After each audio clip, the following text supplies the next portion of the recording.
Bismillahirrahmanirrahim. Alhamdulillah, saudari-saudari, para bunda, jamaah sekalian rahimani wa rahimakumullah. Kita memohon kepada Allah, Allahumma alimna ma yanfa'una wanfa'na bima 'allamtana wa zidna ilma. Ya Allah, ajarkan kepada kami ilmu yang bermanfaat. Ya Allah, berikan kami manfaat dari ilmu yang kami pelajari. Ya Allah, tambahkan untuk kami ilmu. Saudari-saudari yang dirahmati Allah, mudah-mudahan majelis kita senantiasa diberkahi Allah. Bersama-sama kita tafaqquh fid din. Kita pelajari bersama agama Allah Subhanahu wa taala, agama yang mulia. Allah Subhanahu wa taala sempurnakan agama ini. Allah ridhai agama ini. Demikian kenikmatan Allah berikan kepada kita semuanya dengan nikmat Islam. Saudari-saudari jamaah rahimakumullah, kesempatan sore yang berbahagia ini kita melanjutkan kembali pembahasan kita dari Fiqhun Nisa, pembahasan fikih wanita. Sore yang mulia ini kita pelajari bersama ahkam al-haid. Kita pelajari bersama hukum-hukum seputar haid. Saudari-saudari yang dirahmati Allah, di antara kenikmatan yang Allah berikan kepada umat ini, nikmat yang Allah berikan kepada para wanita, di mana Allah memuliakan para wanita. Islam memuliakan para wanita, di mana di masa jahiliyah wanita seperti barang dagangan. Di masa lalu, di masa jahiliyah, sebelum datangnya Islam, wanita tidak dihargai, wanita tidak dimuliakan, tidak dihormati. Wanita menjadi bagian daripada harta warisan yang diwariskan kepada ahli waris. Wanita jauh dari meraih hak-haknya, kemuliaannya. Di antara contohnya, saudari-saudari yang dirahmati Allah, apa yang kita bahas pada sore yang mulia ini dalam masalah haid. Di masa jahiliyah ketika wanita haid, maka mereka tidak boleh tinggal bersama dengan keluarga. Mereka dipisahkan dari suami dan anak-anaknya. Bahkan wanita ketika sedang haid dikeluarkan dari rumah, tinggal di luar rumah. Ya, mungkin bersama dengan binatang ternaknya. Demikian dikeluarkan dari rumah, wal'iyatubillah. Ini kapan, ibu-ibu yang dirahmati Allah? Sebelum datangnya Islam. Setelah datangnya Islam, maka Islam memuliakan kaum wanita. Islam memberikan hak untuk para wanita dengan sempurna. Allah Subhanahu wa taala berfirman, "Man 'amila shalihan min dzakarin aw untha wa huwa mu'min." Barang siapa beramal saleh, baik laki-laki maupun perempuan,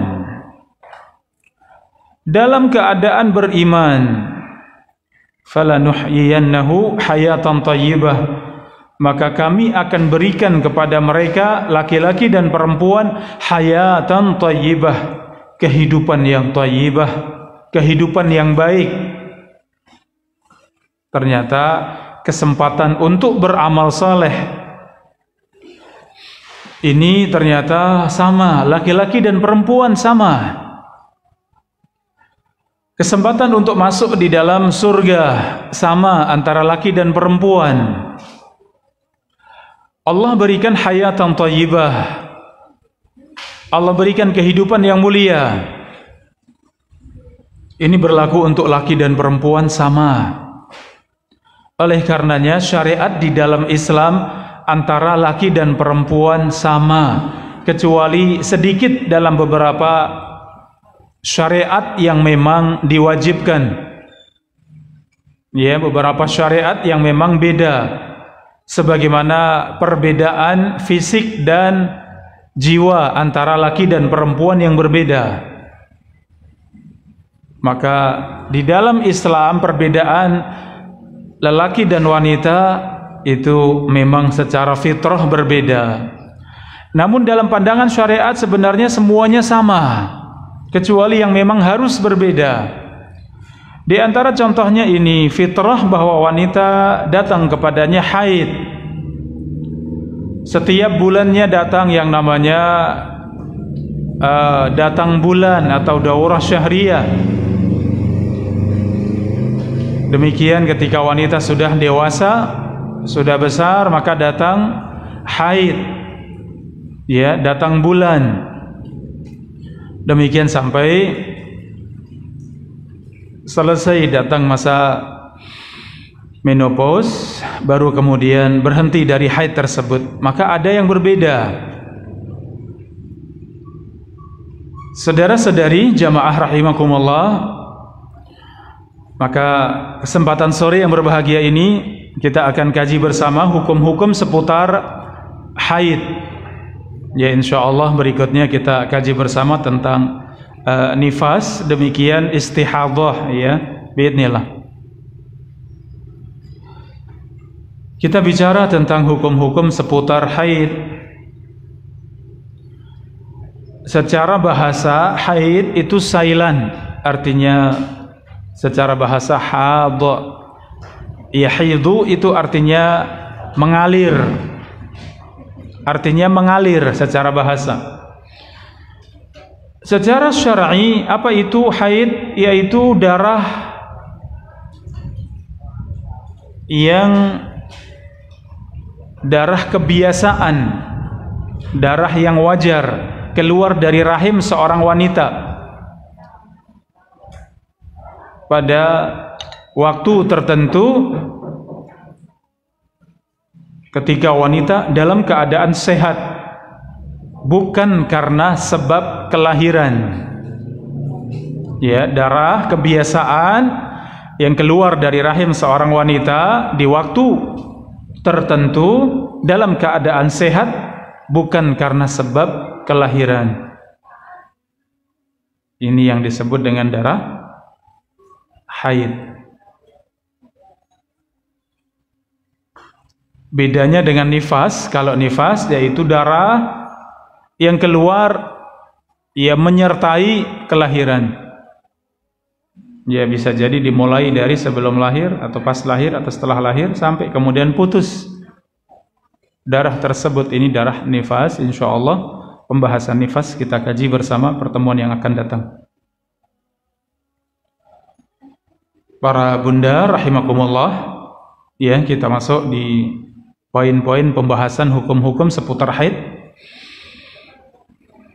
Yang pertama, kapan seorang wanita kedatangan haid dan kapan berhenti, kapan berakhir.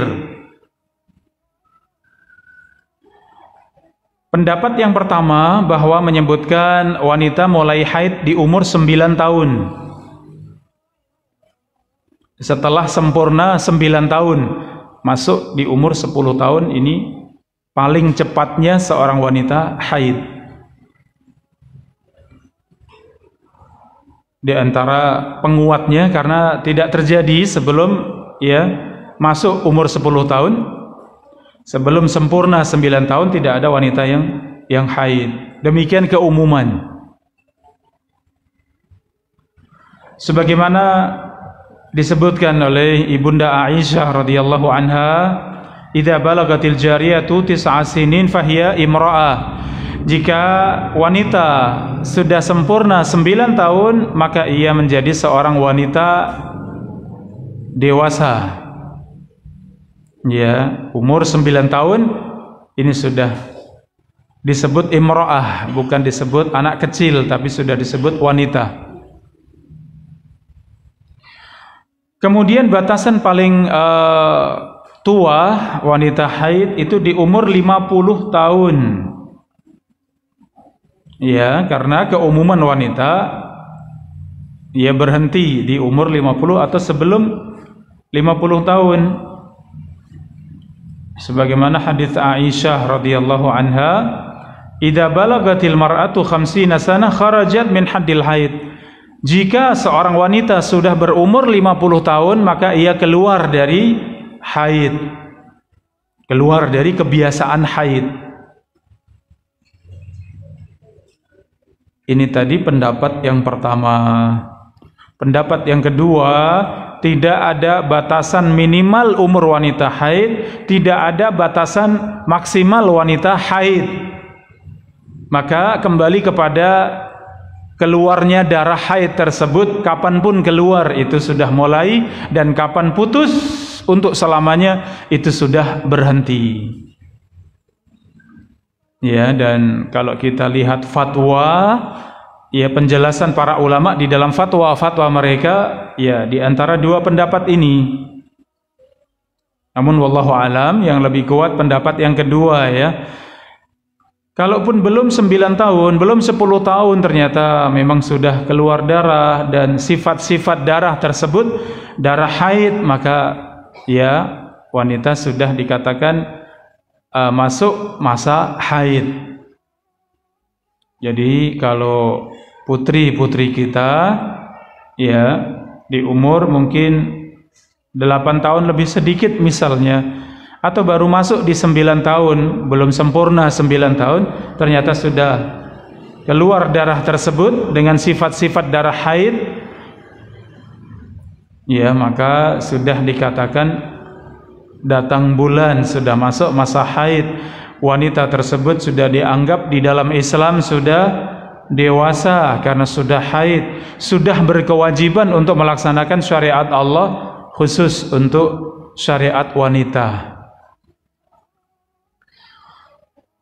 Ini saudari-saudari yang dirahmati Allah, ya, untuk kapan ia mulai masuk umur haid dan kapan berhenti untuk selamanya. Ternyata kembali kepada uruf, kembali kepada kebiasaan. Kalau sudah datang darah haid tersebut, maka sudah dianggap wanita yang dewasa, sudah datang bulan. Kalau sudah putus, yang sudah tidak datang lagi, maka sudah menopause, sudah tidak datang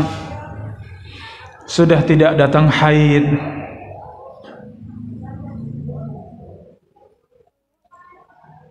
Saudari-saudari yang dirahmati Allah, keumuman wanita haid itu umumnya 6 atau 7 hari dalam setiap bulannya.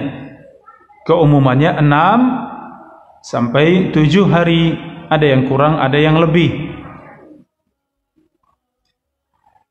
Disebutkan di dalam hadis riwayat Abu Dawud, dihasankan oleh Syekh Al-Albani,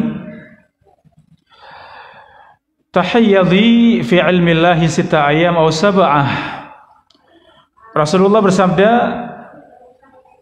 hukum haid padamu ketika sahabat wanita Hamnah bintu Jahsh bertanya kepada Nabi tentang haid, maka Rasulullah mengatakan, berhentilah untuk salat dan puasa ketika engkau sedang haid pada ilmu Allah antara 6 atau 7 hari. Tsummaktasili, kemudian setelah itu mandilah.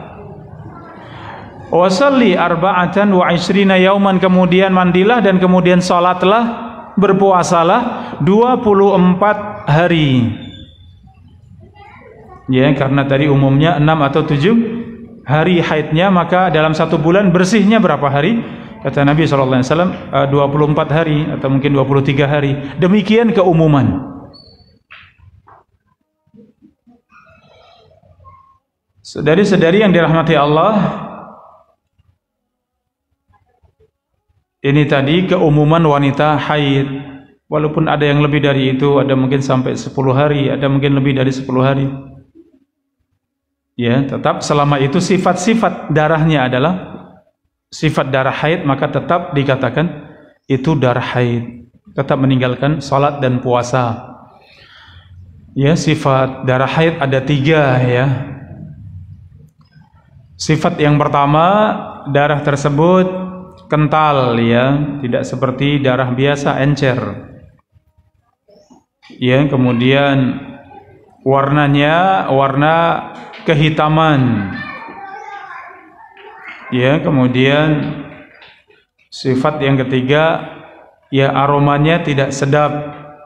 Ya, beda dengan darah biasa. Ya, sebagian menambahkan lagi, darah haid tidak bisa menggumpal. Kalau darah biasa itu dibiarkan, itu menggumpal. Ya.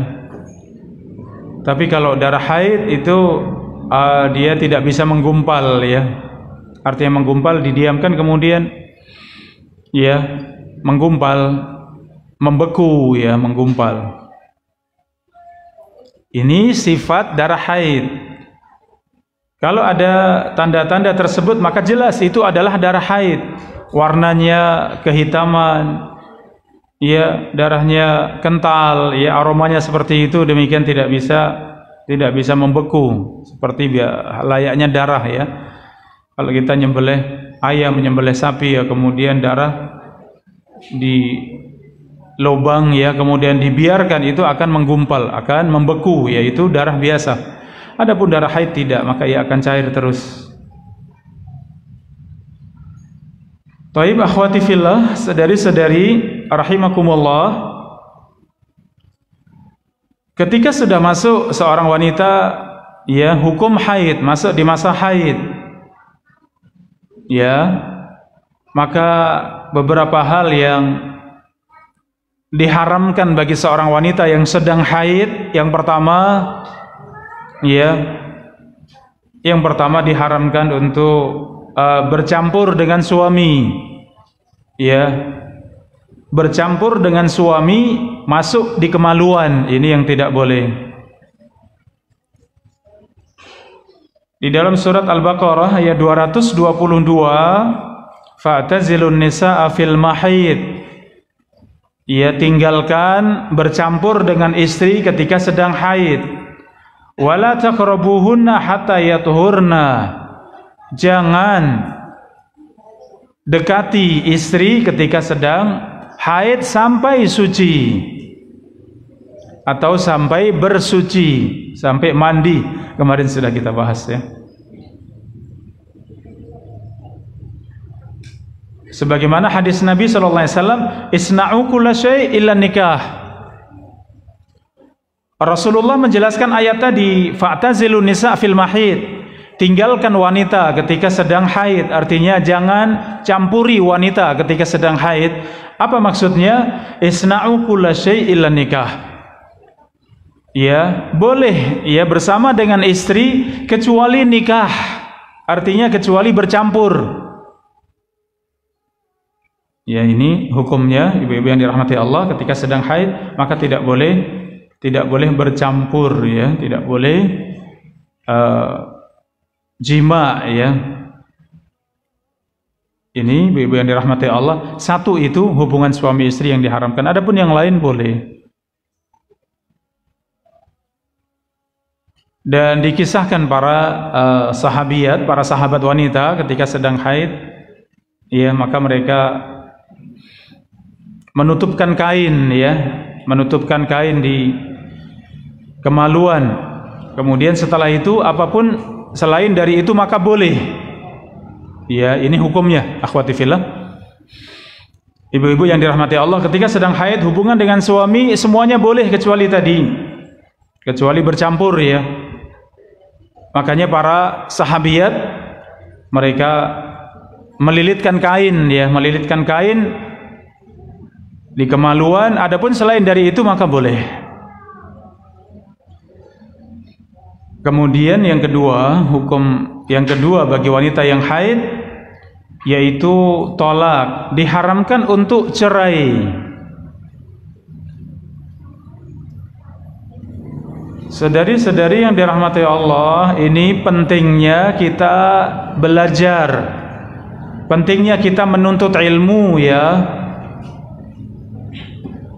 Seorang istri ketika sedang haid boleh tidak dicerai, ibu-ibu yang dirahmati Allah. Boleh tidak menjatuhkan talak, menjatuhkan cerai. Suami menjatuhkan cerai ketika istri sedang haid, boleh tidak? Haram. Haram, tidak boleh. Artinya itu melanggar syariat Allah. Suami berdosa kalau menjatuhkan cerai ketika istri sedang haid. Tapi tetap secara hukum itu jatuh cerai. Jadi cerainya jatuh. Talaknya jatuh, artinya benar itu terjadi. Tapi itu disebut dengan cerai yang bid'ah, cerai yang haram. Karena seharusnya suami menceraikan istri itu kapan ibu-ibu? Ini hukum fikihnya ya. Kapan seorang suami boleh menjatuhkan talak, menjatuhkan cerai untuk istri? Kapan? Ketika wanita yang pertama dalam keadaan suci, kemudian yang kedua belum digauli. Ya, suami belum mencampuri istri.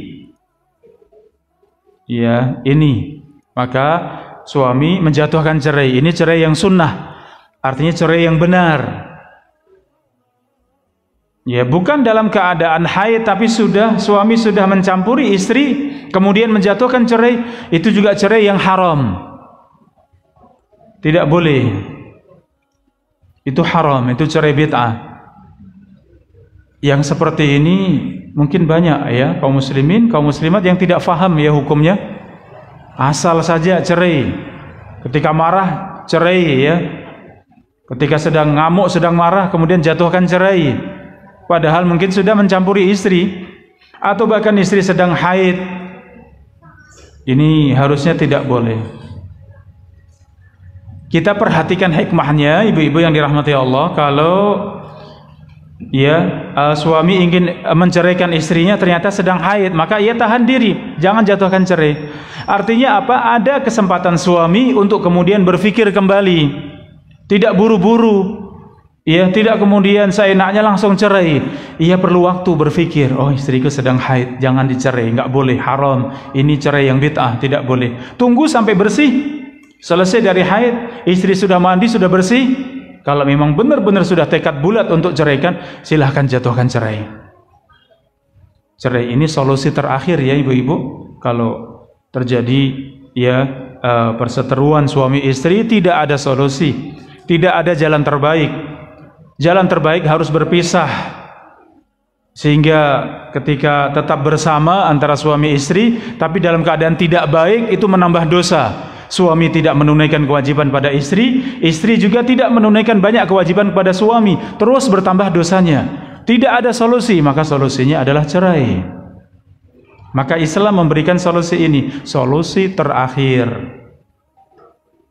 Kalau sudah tekad bulat, sudah matang suami ingin menceraikan istri, maka tadi cerai yang sunnah. Istri sudah selesai dari haid, belum dicampuri, baru kemudian silahkan jatuhkan cerai. Dalam keadaan istri bersih, tidak sedang haid tapi sudah dicampuri, suami sedang marah, mungkin pengen cerai, maka ia pun tahan. Ini kalau suaminya berilmu ya, suaminya faham dengan agama Allah. Oh tidak boleh, sudah istri sudah dicampuri. Selang lewat waktu sehari, 2 hari, pikiran suami sudah adem, hati sudah dingin kembali. Mungkin berpikir suami, kayaknya tidak jadi cerai. Ya, kayaknya masih bisa bertahan, mudah-mudahan Allah berikan kemudahan bisa mempertahankan rumah tangga dengan baik. Mungkin demikian. Maka hikmah dari hukum tersebut, kenapa suami tidak boleh langsung cerai ketika sedang haid atau sedang bersih tapi sudah dicampuri, ternyata ini hikmahnya. Luar biasa. Jalan untuk cerai itu dalam Islam tidak dimudahkan begitu saja, kapan saja boleh, tidak. Maka tadi hukum yang kedua, ketika seorang wanita sedang haid maka tidak boleh dijatuhkan cerai. Yang ketiga, ketika sedang haid wanita tidak boleh sholat. Ya, wanita tidak boleh sholat. Ini insyaallah jelas ya. Kemudian yang keempat, tidak boleh berpuasa. Wanita yang sedang haid tidak boleh berpuasa. Yang keempat, wanita sedang haid tidak boleh tawaf. Tidak boleh tawaf di Ka'bah. Tawaf ya di Ka'bah tidak boleh. Yang keenam, ketika sedang haid, ini pada perkara yang diperselisihkan para ulama. Wanita yang sedang haid tidak boleh membaca Al-Quran.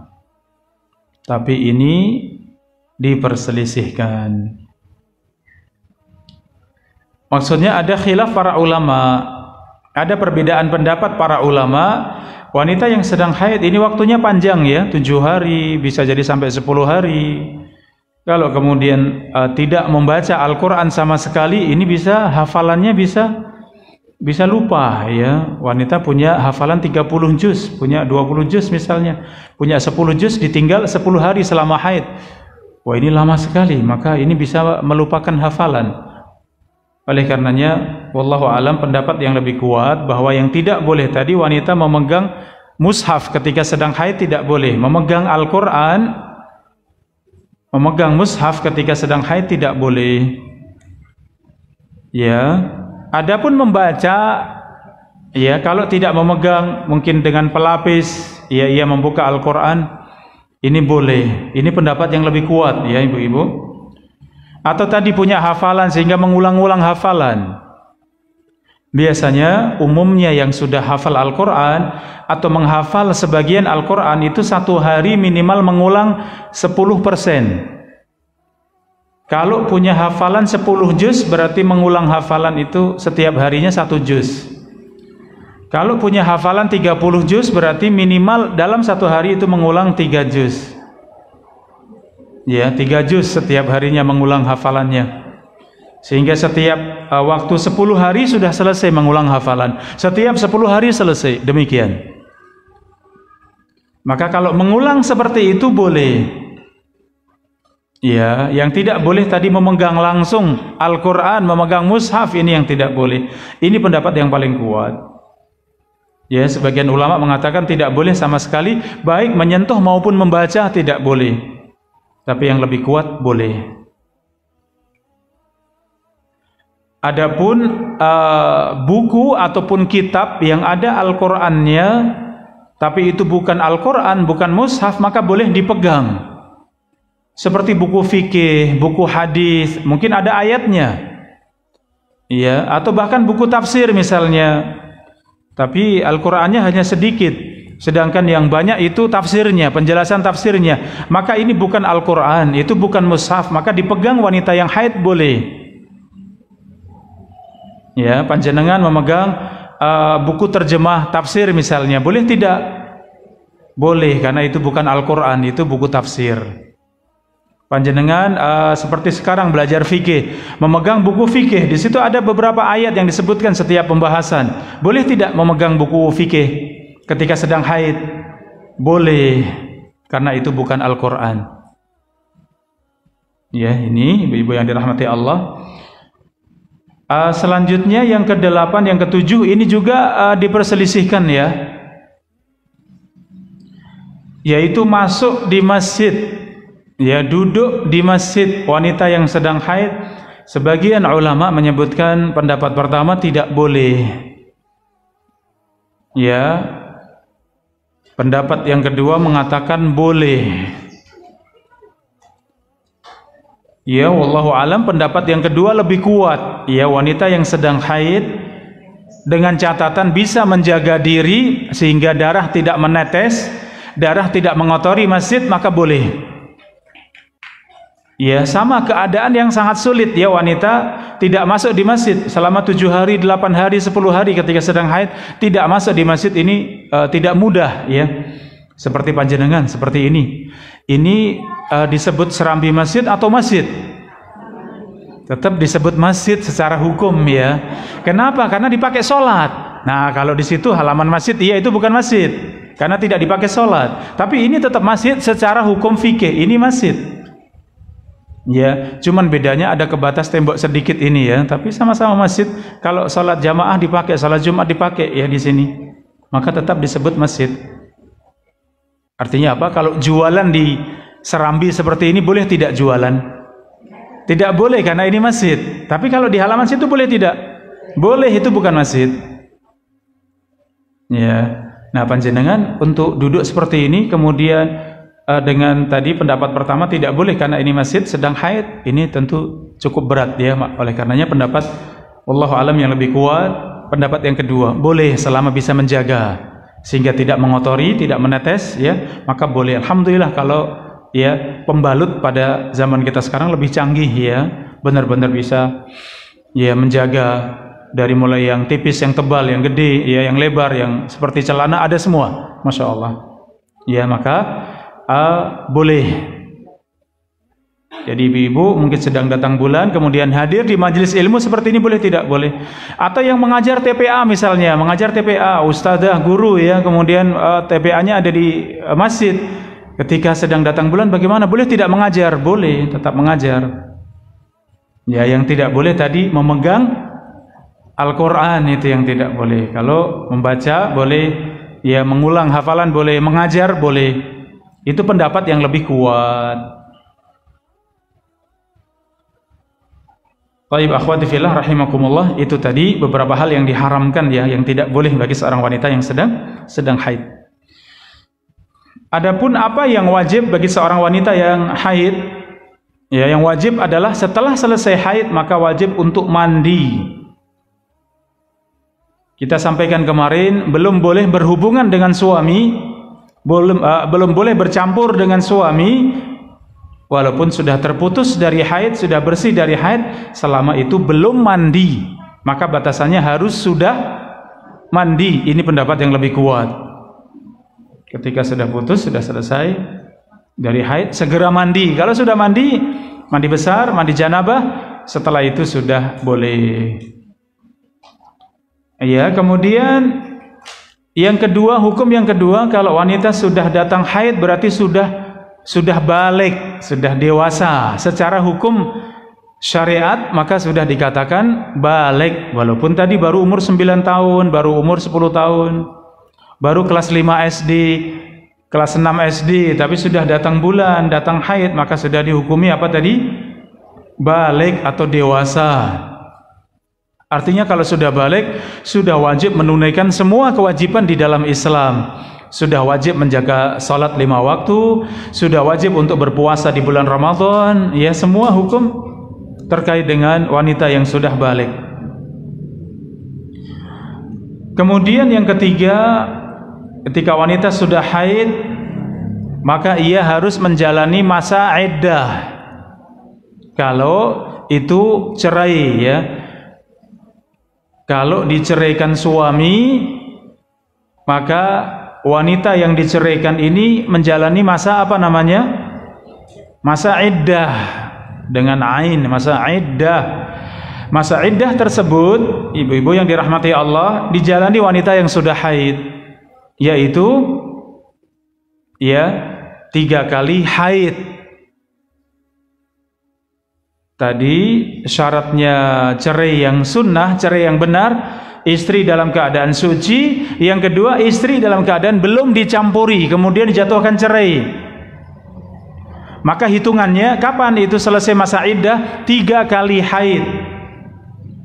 Haid setelah jatuh cerai tadi, haid pertama suci, haid kedua suci, haid ketiga suci setelah suci dari haid yang ketiga, itu selesai juga masa iddah.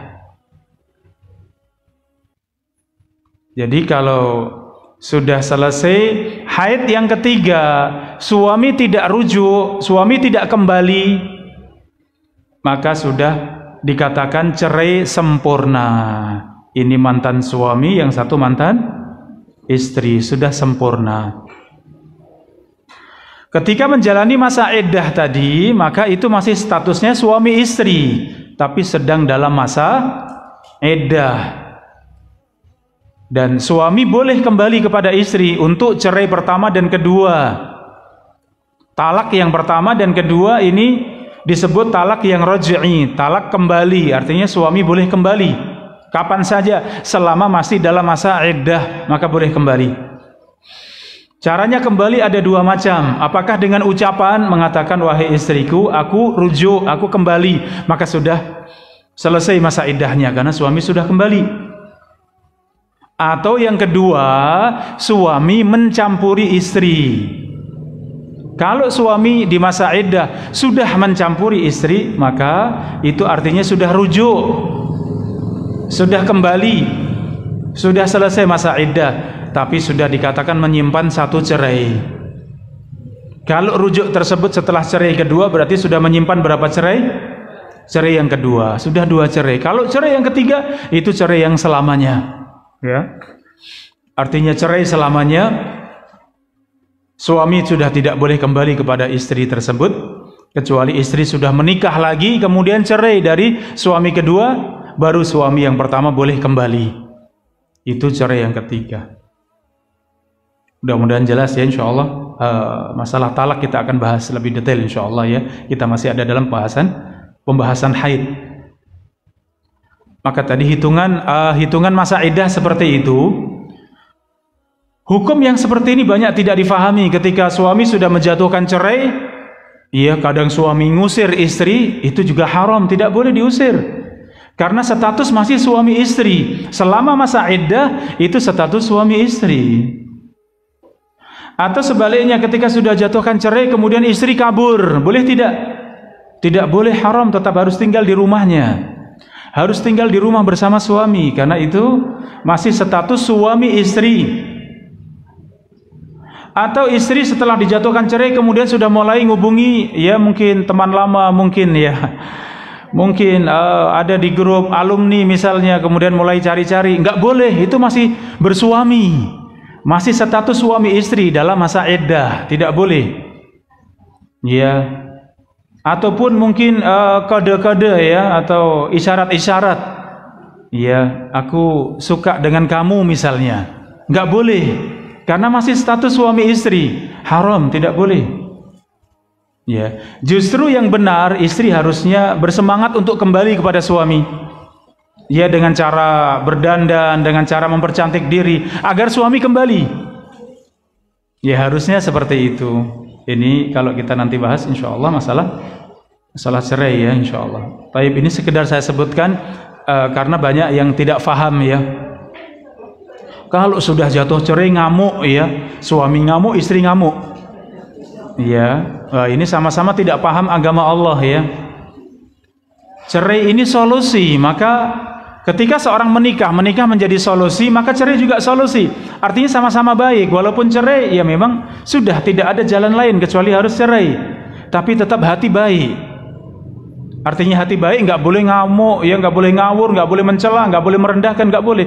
Tetap dengan adab Islam ya. Kalau pisah tempat tidur boleh, tetapi tetap dalam satu rumah ya.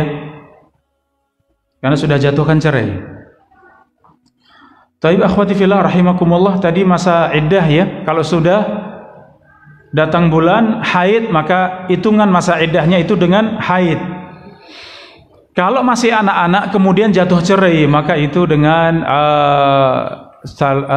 3 bulan ya. Masa iddahnya itu 3 bulan, sebagaimana wanita yang sudah tidak haid tadi, sudah 50 tahun lebih sudah tidak haid, maka kalau dicerai itu menjalani masa iddah 3 bulan. Sempurna 3 bulan baru keluar dari masa iddah. Maka anak kecil wanita yang sudah menikah tapi belum haid juga kalau dicerai masa iddahnya berapa? 3 bulan.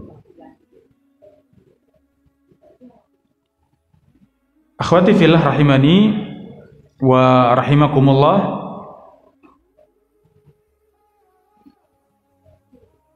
Selanjutnya beberapa permasalahan terkait dengan haid ya kita sebutkan.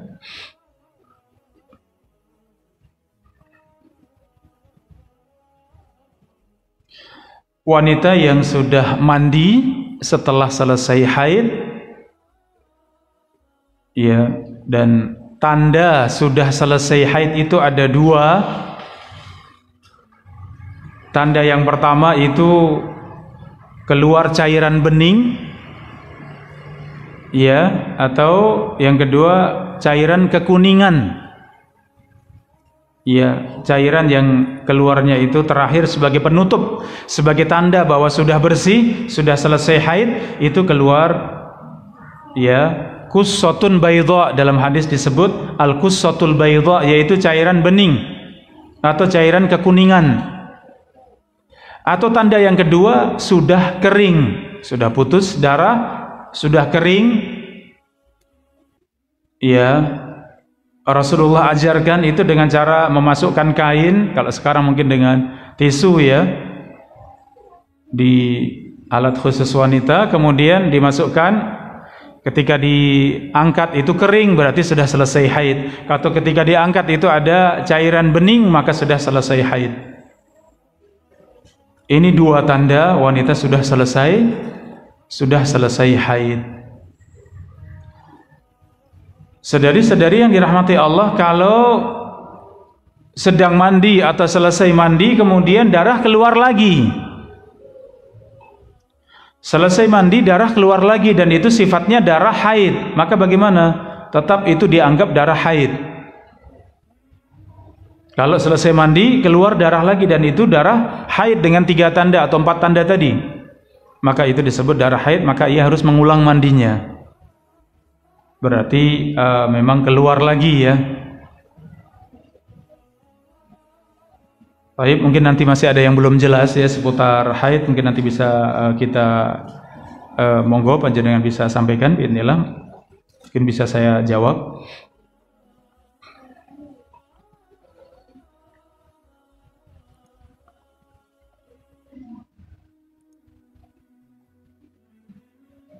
Akhwati fillah rahimakumullah.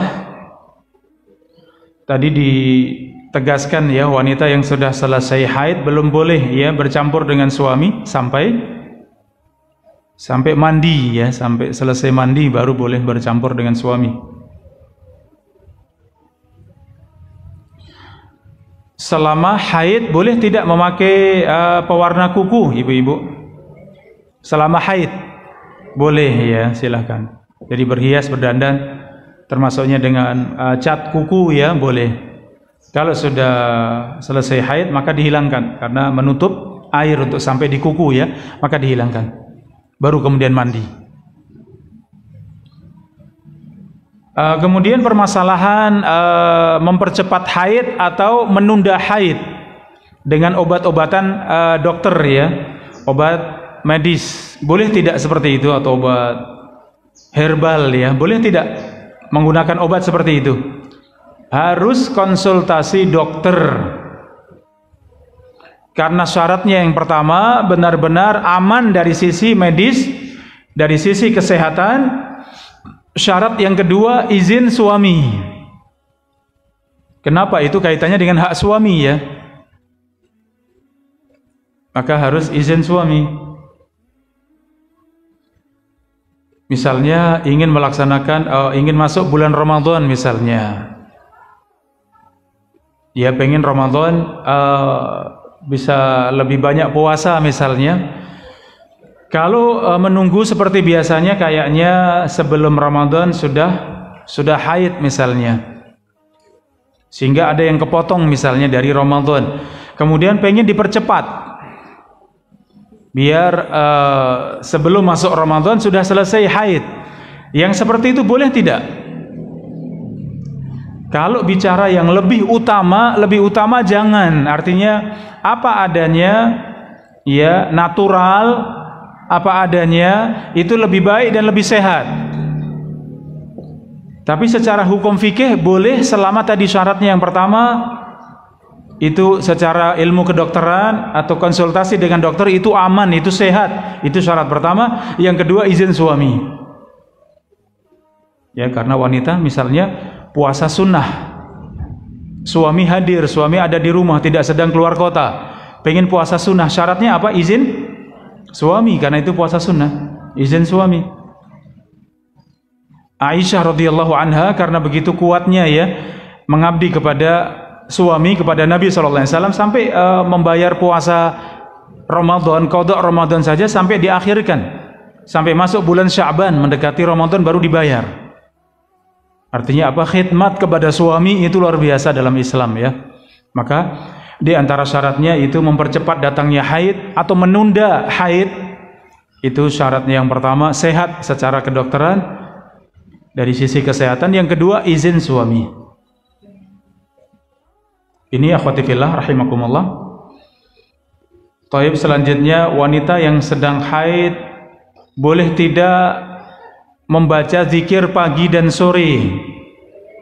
Iya, boleh. Kalau tadi membaca Al-Quran selama tidak memegang langsung boleh.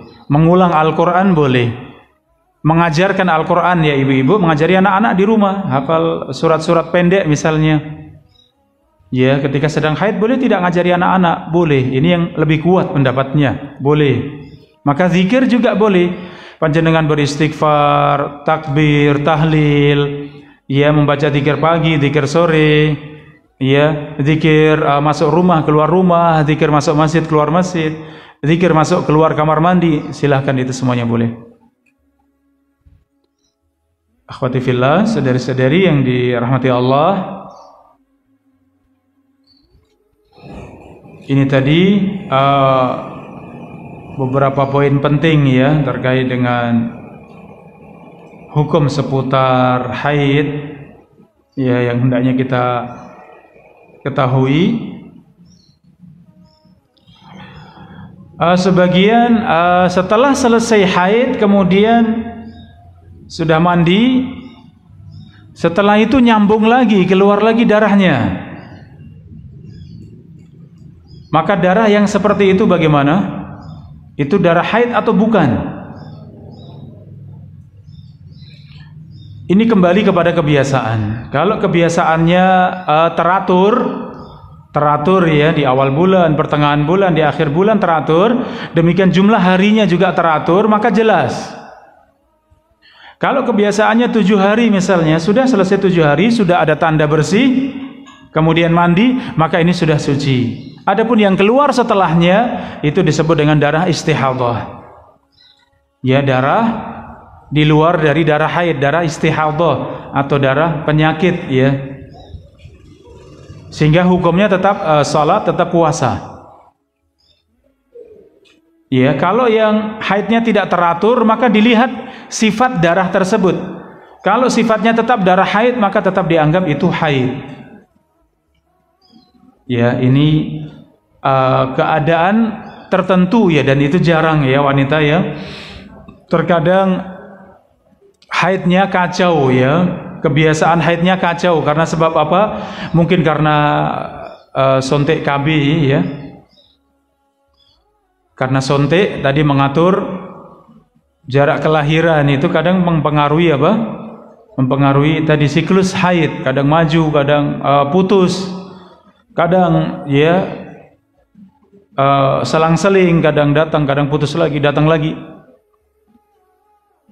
Ya, ini beberapa sebab ya yang menjadikan siklus wanita tidak teratur. Tapi sebenarnya ambil tadi apa namanya sontek KB tadi boleh tidak ibu-ibu? Boleh tidak untuk mengatur jarak kelahiran? Boleh tidak? Boleh selama yang tidak memutus ya. Kalau memutus ya dengan disteril, dengan diikat sehingga sudah tidak mungkin lagi hamil setelahnya. Ini kalau bukan darurat tidak boleh. Apa itu darurat? Kalau sudah konsultasi dokter, ternyata dokter mengatakan tidak boleh. Sudah tidak boleh hamil lagi. Kalau hamil bahaya, bisa membinasakan misalnya, maka itu sudah boleh ditutup, boleh steril. Ya, kalau memang sudah demikian. Tapi kalau masih sehat, ya dokter juga mengatakan masih boleh hamil, wajar sehat, maka tidak boleh diputus, tidak boleh disteril, tidak boleh tutup rahimnya. Tapi dengan seperti tadi minum obat, ya pasang spiral misalnya, yang itu semuanya mengatur ketika sudah saatnya pengen hamil bisa dicabut lagi atau putus dari obat tersebut, maka itu boleh untuk mengatur jarak ya. Yang penting tadi Islam selalu memperhatikan kesehatan wanita. Selama itu sehat, aman, tidak apa-apa, boleh. Taib, ibu-ibu yang dirahmati Allah, akhwati fillah, para bunda rahimani wa rahimakumullah. Ini tadi beberapa hukum ya seputar haid. Ya, mudah-mudahan bermanfaat untuk kita semuanya sehingga benar-benar kita faham ya. Untuk panjenengan, untuk keluarga, untuk putri-putri ya, untuk keluarga kita bisa menyampaikan, kita bisa mendidik mereka hukum ya terkait khusus dengan wanita, khususnya adalah masalah haid dan nifas ya. Mudah-mudahan bisa menjadi bekal kita semuanya untuk diri pribadi dan untuk keluarga kita. Demikian, wallahu taala a'lam bissawab. Taib, monggo silakan ibu-ibu. Mungkin ada pertanyaan, ada yang belum terbahas atau belum jelas, bisa ditanyakan, monggo pada semuanya. Assalamualaikum warahmatullahi wabarakatuh. Waalaikumsalam warahmatullahi wabarakatuh. Ini suara dari mana nih? Oh iya, saya tengok ya, tolah-toleh belum ketemu ya. Baik, monggo ibu, nggih. Sebelumnya saya kira khairan atas ilmu yang telah disampaikan bersama Ustaz. Semoga manfaat dan berkah. Allahumma amin. Nggih. Mudah-mudahan kita paham atas ilmu ini. Yang saya tanyakan di sini bukan masalah haid, tapi masalah tadi Ustaz menyampaikan tentang jual beli di masjid. Ini termasuk tidak diperbolehkan. Iya. Yang dimaksud dengan jual beli ini maksudnya syarat-syarat terpenuhi, ada barang, ada alat pembayaran, ada akad, atau seandainya kita itu cuma pesen, misal kita itu terbiasa ya dengan adanya taklim, terus mungkin ada teman yang mungkin bikin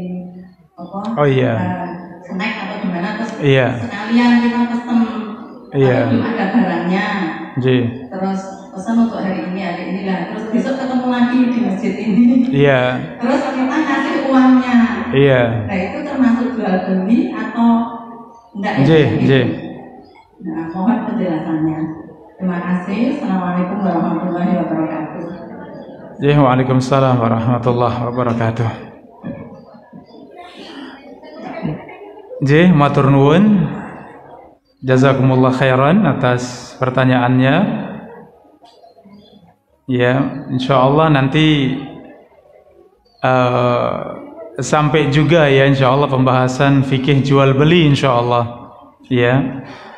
Kelanjutan dari fikih wanita insyaallah juga ada di sana fikih-fikih yang keseharian kita terkait ya insyaallah juga kita bahas biidznillah. Namun kita tentu fokus dulu ya, selesaikan pada fikih wanita. Tadi disebutkan tentang jual beli ya di masjid. Ketika ada seorang sahabat menawarkan dagangannya di masjid. Ada sahabat membawa dagangan kemudian menawarkan kepada para sahabat di dalam masjid. Maka Rasulullah bersabda, la arbahallahu tijaratak. Semoga Allah Subhanahu wa taala tidak melariskan daganganmu. Semoga Allah Subhanahu wa taala tidak memberikan keuntungan atas daganganmu, kata Nabi. Ini celaan keras dari Nabi ya, jual beli di masjid tidak boleh.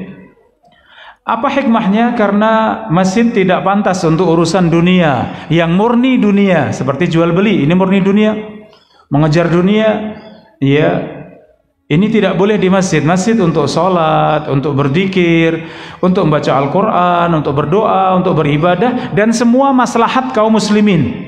Makanya di masjid pun boleh, seperti latihan perang, latihan bela diri, di masjid boleh. Karena itu bukan murni urusan dunia, itu ya sesuatu yang ada kaitannya dengan akhirat, ada kaitannya dengan agama ya. Para ulama mengecualikan beberapa hal yang itu tidak dikatakan sebagai murni jual beli ya, seperti membayar hutang misalnya, walaupun hutang jual beli. Ya ketemu sahabat di masjid hutang jual beli, kemudian akhi ini saudariku ini hutang saya bayarkan. Itu di masjid boleh tidak? Boleh. Dari sisi apa? Dari sisi itu kebaikan, membayar hutang itu suatu kebaikan ya. Sehingga itu bukan dikatakan murni itu jual beli, tapi itu kebaikan mempercepat membayar hutang. Ya, maka seperti itu dikecualikan. Jadi kita fahami kalau itu murni jual beli, kita bawa dagangan, kita tawarkan, kemudian di dalam masjid kita tawar menawar, ya, kita lihat barang, ya, kemudian ribut barang tersebut dengan jual beli. Ini jelas namanya jual beli, itu yang tidak boleh. Ya. Tapi kalau seperti yang Ibu sebutkan tadi ya, karena kita tahu ya Ibu Fulanah itu misalnya beliau jualan apa macam-macam snack misalnya. Kemudian itu mau dipakai untuk pertemuan atau kajian yang berikutnya. Kemudian kita sampaikan, Ibu, pesanan kami ini misalnya, kemudian kita sampaikan. Insya Allah tidak masalah ya. Kemudian ketika datang kemudian menyerahkan karena memang mau dipakai di majelis ilmu ya, untuk ya snack yang ada di majelis kita, kemudian dibawa, ada uang diserahkan, ya insya Allah yang seperti ini masuk dalam pengecualian ya. Tapi kalau itu semua bisa di luar lebih baik ya, jelas. Kalau bisa di luar. Masalah fikih pernah saya sampaikan ya, masalah fikih bukan suatu yang kaku ya. Bukan sesuatu yang saklek ya, bukan. Fikih ini luas.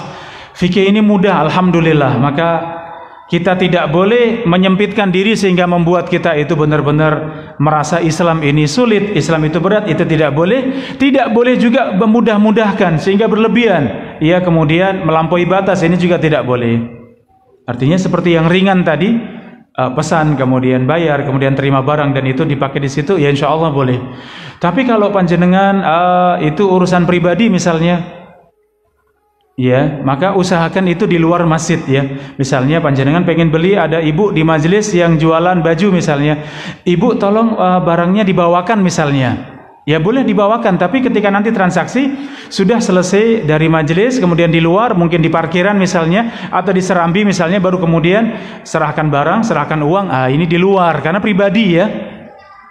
Ya lebih baik demikian karena ini urusan pribadi. Tapi kalau yang ibu sebutkan tadi kan maslahat majelis ilmu ya, mudah-mudahan ini masuk dalam pengecualian. Ya mudah-mudahan ini bisa kita pahami ya. Artinya apa? Kalau mau jualan mungkin ya di serambi, di luar dari bangunan masjid, itu masih boleh. Kalau seperti Masjid Nabawi dan Masjidul Haram, itu batasan masjidnya itu sampai di serambinya, sampai di luarnya, sampai di halamannya, itu disebut masjid. Kenapa? Karena di luar pun dipakai sholat. Sholat Jumat misalnya, sholat tarawih, sholat yang besar itu sampai di luar, maka itu tetap dianggap masjid. Sehingga jual beli di dalam itu tidak boleh. Itu fatwanya para ulama kita ya, yang ada di Makkah Madinah. Sehingga bolehnya jual beli di luar pagar. Sudah di luar pagar. Masjid Nabawi itu ada pagarnya, maka di luar pagar baru dikatakan itu luar masjid. Tapi kalau umumnya masjid itu bangunan seperti ini, itu masjid. Adapun di luar, itu sudah di luar masjid, karena tidak biasa dipakai untuk sholat di luar bangunan. Jadi kembali kepada uruf, kepada kebiasaan. Tapi demikian Ibu, wallahu taala a'lam bissawab. Monggo, masih ada lagi? Silakan.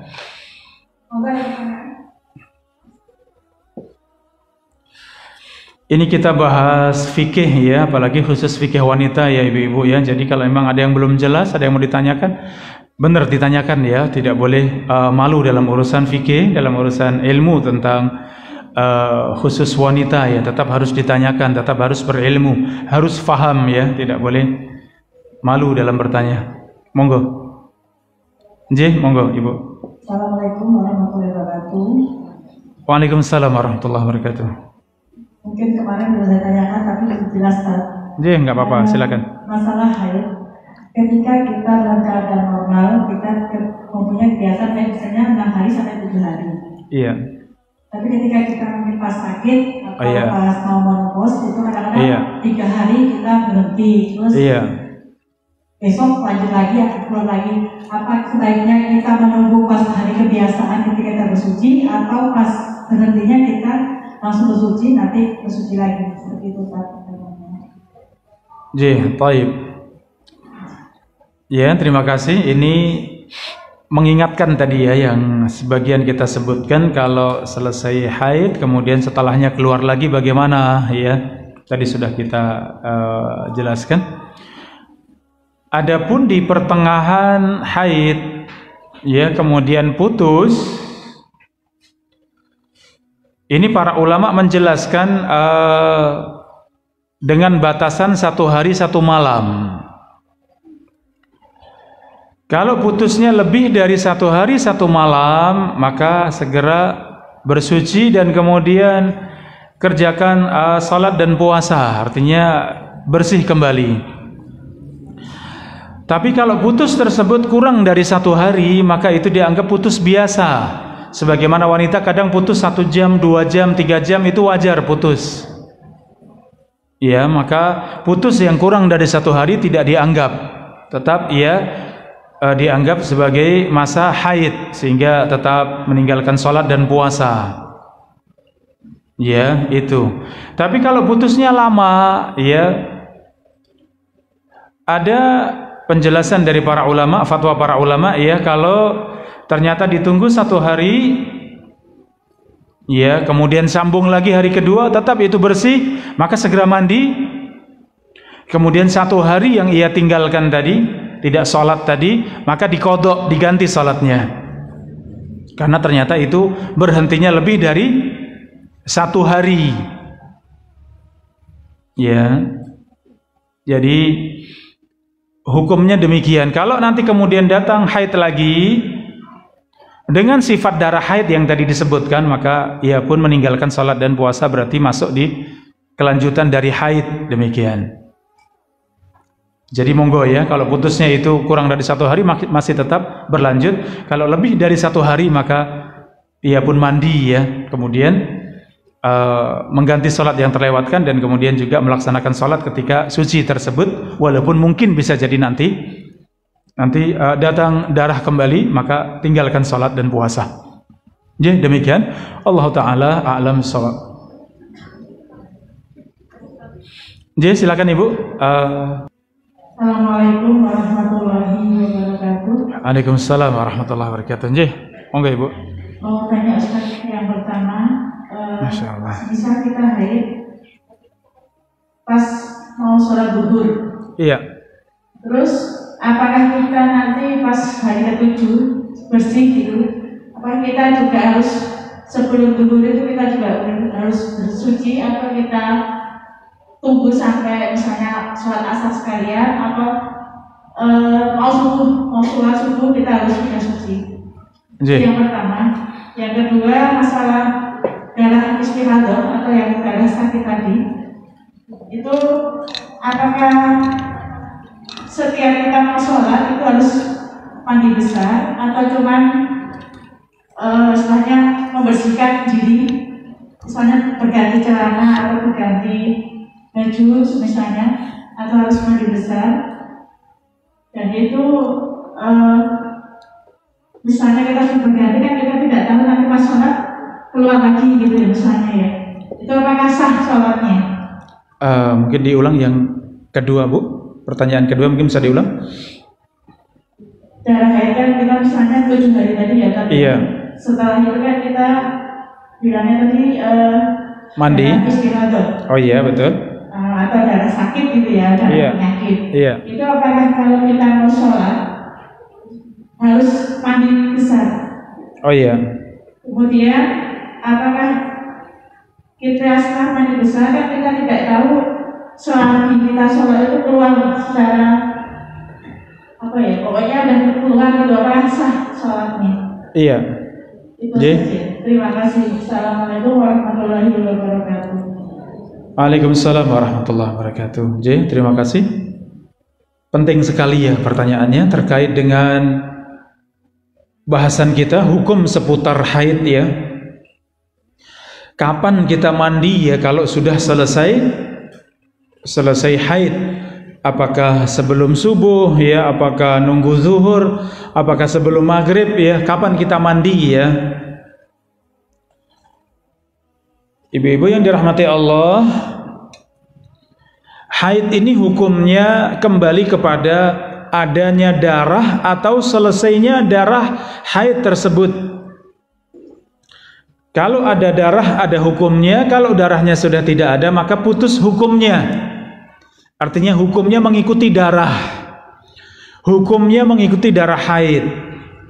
Jadi kalau pertanyaannya kapan mulai haid? Ketika sudah datang darah haid tersebut, maka sudah dikatakan datang waktunya haid. Kemudian kapan harus mandi? Ketika sudah bersih, sudah putus. Kapanpun waktunya. Ya, misalnya malam hari sebelum tidur ternyata belum ada tanda bersih dengan tanda tadi yang kita sebutkan. Kemudian tidur. Pagi hari setelah atau sebelum subuh misalnya, ataukah setelah subuh misalnya, kemudian lihat oh ternyata sudah kering, sudah bersih, maka segera mandi. Mandi dari haid itu segera, alal faur ya, artinya segera, tidak boleh ditunda-tunda. Karena setelah mandi bersih kemudian berkewajiban menunaikan ya hukum-hukum yang ada. Apakah wajib segera sholat? Dan pendapat yang lebih kuat ya, ketika bersih setelah asar segera mandi kemudian tunaikan sholat zuhur dan asar. Ini yang lebih kuat ya. Bagaimana kalau hanya asar saja? Sebagian pendapat menguatkan itu ya, tapi wallahu alam lebih hati-hatinya kerjakan zuhur dan asar. Bersih setelah isya maka kerjakan maghrib dan isya. Ini pendapat yang lebih kuat ya. Bagaimana kalau hanya mengerjakan isya saja? Boleh ya. Ini perbedaan fikih ya. Sehingga ketika datang darah haid tersebut masuk masa haid, ketika sudah putus kemudian ditandai bersih dengan cairan bening atau cairan kekuningan atau kering, maka sudah selesai haidnya, segera mandi. Kapanpun itu ya, apakah sebelum subuh, setelah subuh, sebelum duhur, kapanpun segera mandi, kemudian tunaikan kewajiban. Ya, ini. Adapun yang kedua terkait dengan darah istihadhah, insyaallah secara rinci kita bahas di pertemuan yang akan datang. Ya, tapi bagaimana kalau ada yang istihadhah? Istihadhah ini cukup ya, ketika sudah masuk waktu sholat segera bersihkan, segera cuci, bersihkan ya, kemudian semua yang terkena darah bersihkan, setelah itu memakai pembalut ya, dan kewajibannya hanya membersihkan, setelah itu wudu ya, tidak ada kewajiban mandi karena kewajiban mandi itu selesai dari haid. Adapun istihadhah maka tidak ada mandi, cukup dibersihkan, kemudian pakai pembalut, kemudian berwudu, setelah itu kemudian kerjakan sholat. Ya, sela-sela sebelum sholat, di pertengahan sholat, kalaupun mengalir, menetes tidak masalah, itu keringanan.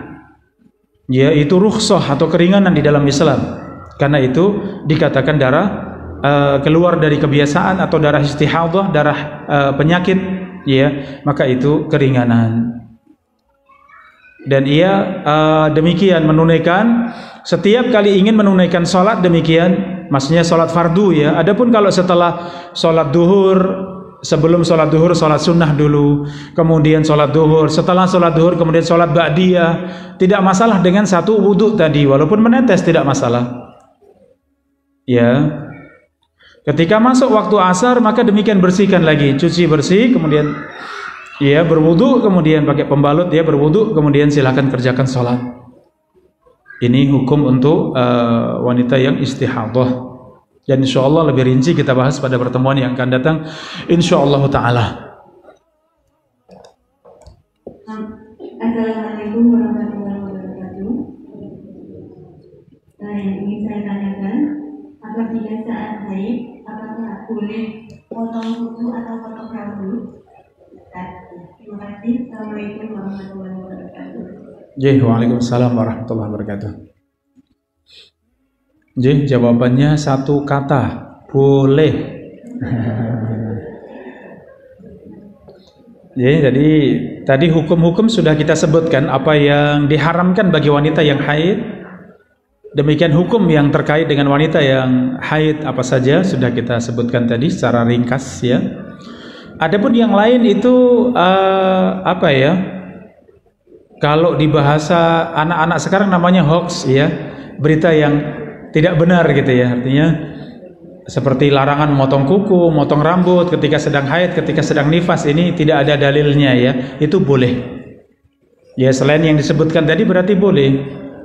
Ya memotong kuku, memotong rambut ya, atau melaksanakan sunnah yang setiap hari Jumat sunnah ya, memotong bulu ketiak ya, bulu sekitar kemaluan itu di hari Jumat ya, sunnah 1 pekan di hari Jumat itu kita tunaikan sunnah tersebut, itu boleh, itu sunnah, tetap sunnah ya, walaupun sedang datang bulan. Jadi demikian, matur nuwun semuanya, jazakumullah khairan. Ibu-ibu sekalian, para bunda rahimakumullah, kajian kita di kesempatan sore yang berbahagia ini tetap semangat ya untuk mempelajari ya agama kita, sehingga kita tahu batasan-batasannya, tahu mana yang benar, mana yang salah. Demikian juga ketika praktek kita juga tahu, oh ternyata ya seperti tadi hukum terkait dengan perceraian, masa iddah, haid dan seterusnya masih banyak yang disalahpahami ya. Dengan kita bermajelis ilmu, alhamdulillah, oh kita tahu ternyata ada batasan-batasannya, dan itu juga benar-benar harus kita indahkan karena itu batasan Allah. Ada yang sampai diharamkan Allah yang tidak boleh dikerjakan ketika sedang haid. Demikian hukum seputar haid sudah kita pelajari bersama. Insya Allah pertemuan yang akan datang ya kita akan kaji bersama ahkam istihadhah ya, hukum-hukum seputar istihadhah atau darah rusak ya. Taib, demikian wallahu taala a'lam bissawab. Wa sallallahu wasallam ala nabiyina Muhammadin wa ala alihi wa sahbihi ajma'in. Wa akhiru da'wana alhamdulillahi rabbil alamin. Kita tutup dengan doa kafaratul majlis. Subhanakallahumma wa bihamdika asyhadu alla ilaha illa anta astaghfiruka wa atubu ilaik. Dari saya ada kurang lebihnya mohon maaf. Wassalamualaikum warahmatullahi wabarakatuh.